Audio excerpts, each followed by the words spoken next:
The Sunday school lesson for June 30th, 2024 is Ruth marries Boaz. Ruth chapter 4, verses 1 through 10. Welcome to my channel. Read with me. I am Audrey. If you are new here, please know that this is an audio reading of the lesson. Remember to subscribe, like, share, and post a comment. Thank you so much in advance for all that you do to help this channel grow one viewer and one subscriber at a time. Boaz's proposition, Ruth chapter 4, verses 1 through 6. A meeting of the town council, Ruth chapter 4, verses 1 through 2. Ruth 3 describes what happened between Boaz and Ruth that led to his pursuit of becoming her permanent protector and husband. Naomi had shown Ruth how to indicate to Boaz that she desired this relationship. Boaz was flattered that Ruth wanted this.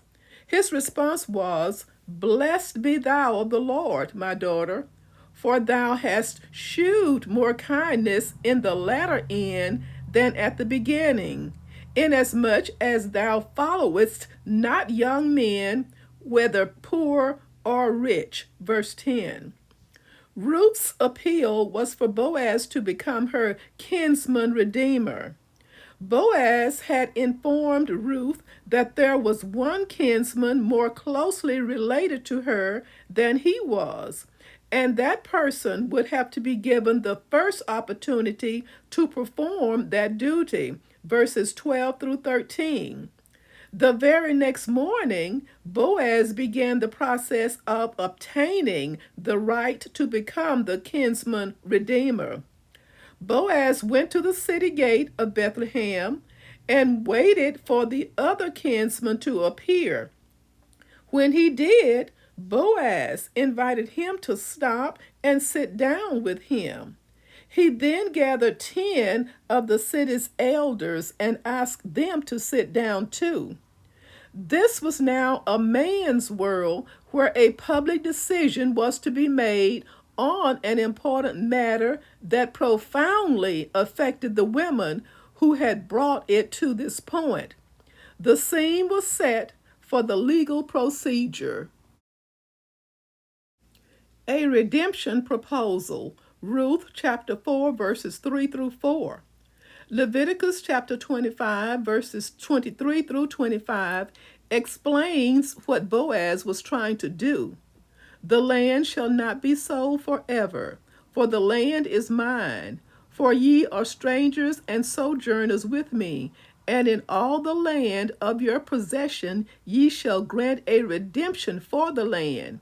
If thy brother be waxen poor, and hath sold away some of his possession, and if any of his kin come to redeem it, then shall he redeem that which his brother sold. Boaz explained the situation to the unnamed kinsman, saying that since he was a closer relative than Boaz, he had the first right to redeem the land. Boaz made certain that this relative understood that a legal transaction was taking place. He referred to the witnesses he had gathered for this occasion. Buy it before the inhabitants and before elders of my people. Ruth chapter 4, verse 4. Upon hearing the proposition, the unnamed relative said that he would redeem the property. He apparently thought that it would be to his advantage to have it, perhaps for additional income for himself. Boaz was probably expecting this response, but he was ready with more information about the proposal. The kinsman's inability to redeem. Ruth chapter 4, verses 5 through 6. It is somewhat unclear how Boaz managed to present the rest of the situation the way he did. He seemed to be saying the kinsman would be responsible to fulfill the Levirate marriage law, Deuteronomy chapter 25, verses 5 through 6. This can be seen in the phrase to raise up the name of the dead upon his inheritance. In order for Elimelech's name to continue with his sons, both already dead, it would have to come through his daughter in law, Ruth, who had been married to Mahlon.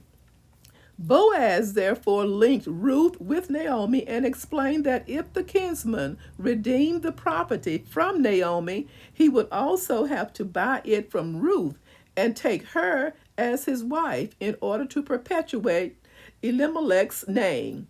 There is no explicit statement in Scripture linking the Levirate marriage to the laws of redemption, but it is possible that local tradition or law did specify this kind of agreement. Boaz's approach in this entire matter might have caused the other kinsman to be temporarily confused about the situation. Maybe he shied away from supporting both Naomi and Ruth, or maybe he was afraid that his inheritance would be lessened for his own children. What originally seemed to be a financial benefit to him now appeared to be a liability instead, so he refused to go ahead with the redemption. In front of the witnesses Boaz had gathered, this kinsman relinquished his right to redeem the property. His response now was, "I cannot redeem it for myself, lest I mar mine own inheritance. Redeem my right to thyself, for I cannot redeem it." Ruth chapter 4, verse 6. Boaz's acquisition. Ruth chapter 4, verses 7 through 10. Sealing the agreement. Ruth chapter 4, verses 7 through 8. When the nearer kinsman gave up his right to redeem Naomi's property, he took off a sandal and handed it to Boaz. This custom apparently had been discontinued before the book of Ruth was written, because the author referred to it as the manner in former time in Israel concerning redeeming and concerning changing, for to confirm all things. Verse 7. How long it had been since the practice had been observed is not stated, but the author was aware that readers might not have been familiar with it. In the Levirate law in Deuteronomy chapter 25, verses 5 through 10, there is also reference to the removal of a sandal. In this case, when the brother of a dead man was supposed to take the widow and have a child to perpetuate the name of the deceased, the one who refused to do so had his sandal removed by the widow, who then spit in his face. This was the humiliation of the man who refused to be responsible for the continuation of his brother's name. It was then said of him, "And his name shall be called in Israel, the house of him that hath his shoe loosed." Verse 10. Although the situation in Ruth 4 is not identical to the Levirate law of Deuteronomy chapter 25, a legal transaction took place. The action of removing a sandal was viewed by the witnesses as confirmation and would be remembered by them if any question arose in the future. When this near kinsman removed his sandal, he symbolically transferred the right of ownership to Boaz, who could now freely walk on his new property and claim it as his own. This view of ownership is seen in what God said to Joshua when Israel entered Canaan. "Every place that the sole of your foot shall tread upon, that have I given unto you, as I said unto Moses." Joshua chapter 1, verse 3. In Psalm 60, when God was speaking of his ownership of certain nations, he stated, Over Edom will I cast out my shoe. Verse 8. The transaction that took place in the gate of Bethlehem gave Boaz the freedom to pursue his plans of becoming Ruth's protector, provider, and husband. Witnessing the transaction. Ruth chapter 4, verses 9 through 10. Boaz wanted to be certain that the elders witnessing this event understood what they were seeing. He began and ended this declaration with exactly the same words: Ye are witnesses this day. He spelled out precisely the property involved, namely, that which had once belonged to Elimelech, Kilion, and Mahlon, and that it was Naomi from whom he was acquiring it. These details would make absolutely certain that any future questions were covered. The witness of the transaction by 10 elders was a safeguard for Boaz.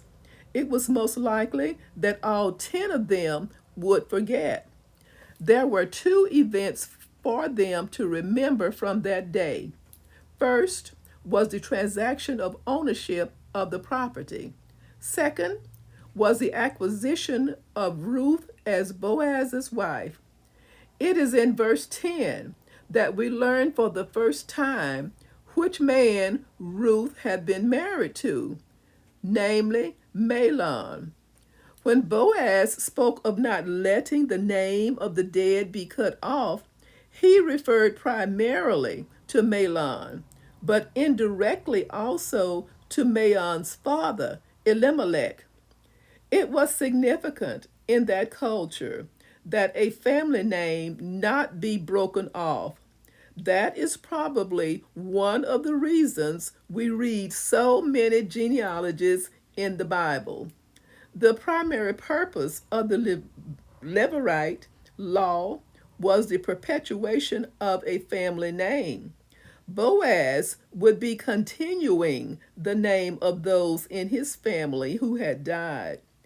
In reiterating this to the witnessing elders, he confirmed the importance of the actions he had taken that day and the importance of their witness. This was a joyful occasion as seen in the responses uh, that followed Boaz's actions. The people gathered in the gate of Bethlehem, along with the witnessing elders, all rejoiced together. All of them were eager to acclaim that they had witnessed the transactions that day. The writer never theologizes on the story he was telling. Yet he may have wanted to suggest that if a mere human being could love an outcast, redeem her, and bring her into fellowship with himself, God could love all the outcasts of the world, redeem them, and bring them into fellowship with himself. Thank you so much for listening. Join me soon for the next audio reading of the Sunday School lesson. Stay safe and may God bless.